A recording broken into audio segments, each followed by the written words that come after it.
Bri would do it with me and come on here and talk to you guys.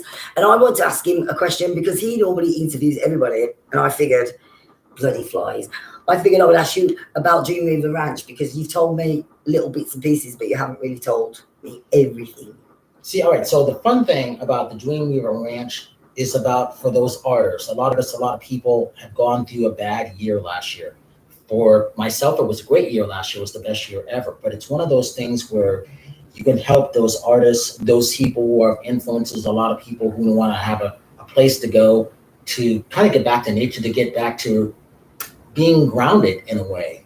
It's never been done before. There's ideas out there, but the thing that makes ours different, it's set up like the Met in New York, where there's an art gallery, there's a huge, nice library, which is missing these days. You can't even go to the libraries these days, and it's limited hours still here in Los Angeles. But it's one of those things where also you could have the tiny houses, you can have the tiny townhouses, which is good, but also for those people who need a place to stay, need a place to live, whether you're LGBT or anything like that, you'll have that. And then when we're looking for brands, companies, sponsors, or people to donate, you actually need that too, and that's what makes it special. Also, it's one of those things where think of Disneyland, think of the Dreamweaver Artist Ranch, think of Luke Skywalker Ranch, think of the Met in New York, think of the Bath Center in Alberta, Canada, put them all together in Sundance Film Festival, and then you have what will be known as the Dreamweaver Artist Ranch. You put all those together, you have a great place for art, library, independent filmmakers, musicians, poets, LGBT, anybody who feels out of place, sort of like how Steve Jobs would say in the Apple commercial, for all those kooks, nuts, those people like that who don't belong, this is a great place to belong. I am going to make sure because I'm really excited. I saw him last week. He is African-American. He was a veteran. He had his leg blown off, defending the United States of America. And I met him when I first got here, and I love him so much. And he's homeless. And so from the very first time I met him, I was like, I'm going to help him. Like in my mind, I was like, I'm going to help him. And so I didn't know how, but it was freezing, and somebody had taken his blanket, and that's how I met him. And so I talked to him, very intelligent man. And I would literally I've invited him into the house if I could have carried him up the stairs, but I couldn't get him in here. So anyway, I saw him last. And then I saw on the news that they're doing tiny houses here in Los Angeles. And I was just so excited. I literally jumped up, got on the phone, got on my computer simultaneously, And I was like, oh my God, I'm going to find out about these houses because he really, I can't imagine that he wouldn't qualify at all. So if there's anyone out there, anybody watches this that is out there that knows anything about those tiny houses and can point me in the right direction, I'm going to go. And so that's my mission.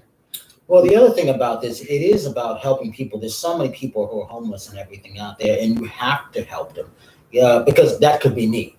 That was me. It could be anybody. And just because you're thinking it's not you today, doesn't mean it won't be you 2 days from now, or a week from now, or a month from now. You don't know. So the important thing about the Dreamweaver Artist Ranch is preventing things like this where people do have a safe place to go.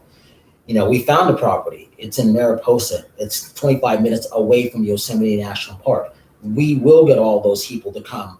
They had 5 to 7 million people in 2019 going to the park. If we only got 10% of those people staying there on the way to and fro, that's still a great percentage of people. Just put the numbers together. But also it's about having the right food. You don't like to eat processed food. No. I'm doing my best not to. I'm being bad right now, but that will change. 7, 9 days from now, I can change all that stuff. But it's again, we're going to have a food shortage. We already have a water shortage, and you can see it if you're in California. You can see it around the world. You can see how I call it climate crisis instead of climate change. You can see how the world is going, how hot it's getting. You were talking today about how hot it was, right? Yeah, I'm literally sweating, and I just got out of the shower. Don't worry, I'll throw you back in. But it's one of those things, you could see that. So there's no reason it should be 100 degrees in Calgary, Canada.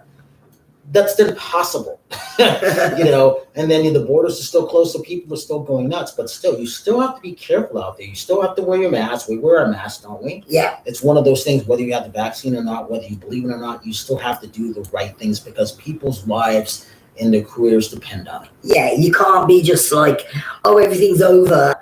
It's absolutely not. So I wear my mask, and to be honest with you, I kind of like it now because I don't have to wear makeup if I don't want to. I kind of can hide, and I've just grown into the mask thing. So I just walk around with it, even in the house sometimes, just around my chin. Forget I've got it on. The whole thing now, like, whereas before I couldn't breathe in them, now I'm like, where is it? I need it.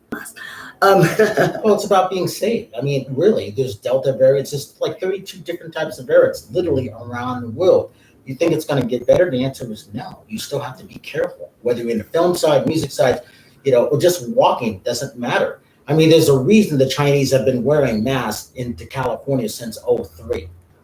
Obviously, they knew something. Right. Well, they're smart. Yeah, you still go out there, you still see them wearing it. So you know what?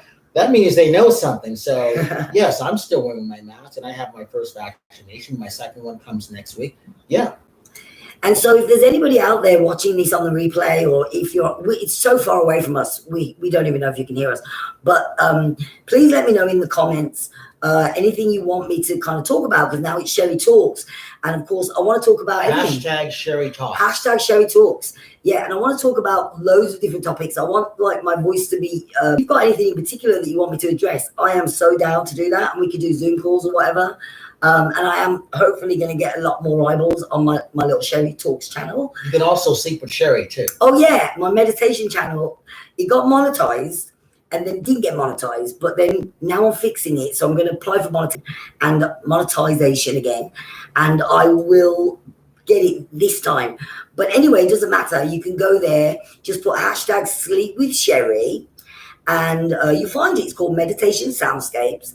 And I do voiceovers over a lot of my own photography. And actually I've been making music as well. So I'm like really getting into it. I'm actually quite a geek, and I really love that stuff. And there's nothing I love more.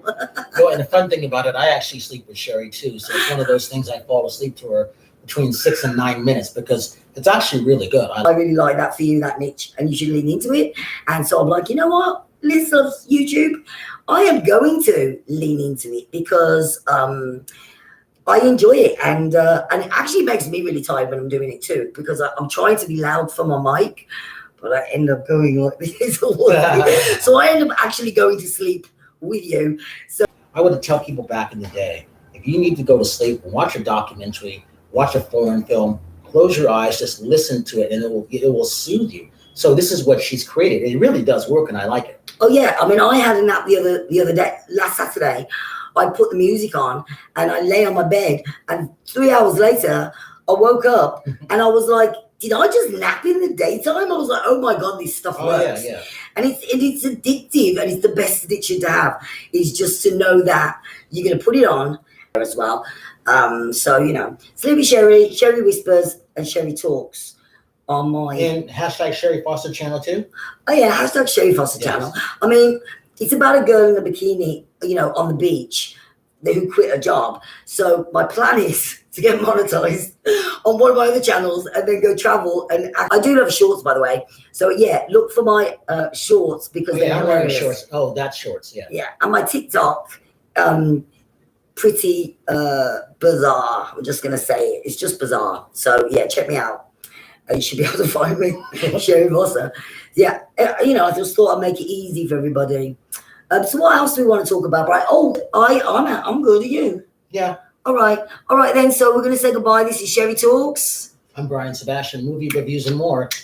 All right, go watch it. Love you. Bye.